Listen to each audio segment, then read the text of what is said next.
Good morning friends मोर एक new blog को आपण मानक स्वागतम। सकाळ सकाळ उठी मु मोर नीतिदिनिया काम सारी चलिली ठाकुर पूजा करने जेहेतु आज सोमवार थिला तेणु मु ठाकुर मानक पोछि देली। देन तापरे मु गंगा पानी छिची ठाकुर मानक चंदन लगाई देली। देन दीप लगे बही पढ़िया लगी गली। आमर एपटे फूल टे सर्ट अच्छे जदि कौ आड़े फूल टे अधिक हो मो आड़े टे पठे दौना मु भी टे ठाकुर पाखे पूजा करी और सीरियसली बही पढ़िया मात्र कि मन को बहुत शांति मिले थाए। कहले कहले देखी आउ क्या पूजा करने भल लगे। हाँ हाँ आ गोटे कथा सांग मैंने आपण मैंने मो वीडियो देखुं सत किंतु लाइक शेयर कि सब्सक्राइब कहीं भी किसी करूना। प्लीज लाइक शेयर सब्सक्राइब टिके कर दिंतु।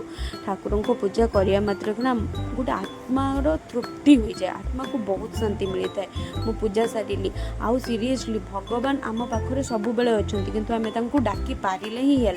पूजा सारी मु चलिली मु मोर नीतिदिनिया खाद्य खायापी रहुछि।